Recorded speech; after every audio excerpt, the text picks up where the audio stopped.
একদিন সবুজে ভরা এক সুন্দর বনে থাকতো একটি ষাট ছেলে আর একটি ষাট মেয়ে।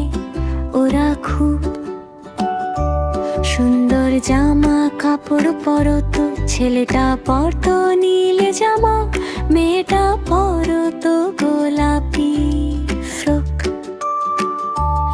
ওদের সাথে থাকতো তিনজন ছোট বন্ধু, একটা খরগোশ, একটা হাঁস আর একটা ব্যাঙ। সবাই মিলে হাসতো, খেলতো আর খুব আনন্দে থাকতো।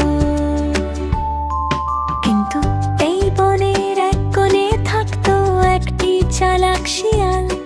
শিয়ালটা দেখতে ছিল সাধারণ, কিন্তু খুব ধূর্ত আর বুদ্ধিমান। সে ভাবলো, আজ আমি হাঁস আর খরগোশকে খাবো। শিয়াল ধীরে ধীরে হাঁস আর খরগোশের দিকে এগিয়ে এলো। হাঁস আর খরগোশ ভয় পেয়ে কাঁপতে লাগলো।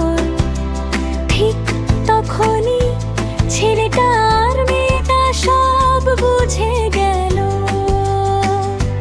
ছেলেটা বলল, আমাদের বন্ধুদের বাঁচাতে হবে। মেয়েটা বলল, চলো আমরা বুদ্ধি ব্যবহার করি। ব্যাঙ হাসি দিয়ে বলল, আমি একটা আইডিয়া জানি। মেয়েটা জোরে জোরে মিষ্টি গান গাইতে লাগলো। আর ছেলেটা শিয়ালের সামনে একটা আয়না ধরলো।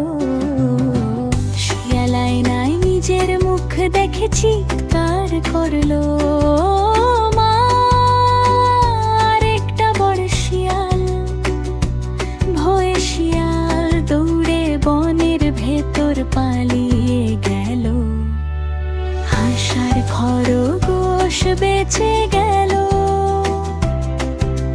সবাই খুব খুশি হলো। সবাই মিলে বলল, বন্ধুত্ব আর বুদ্ধি থাকলে সব বিপদ দূরে পালায়। তারপর সবাই আবার হাসতে হাসতে খেলতে লাগলো।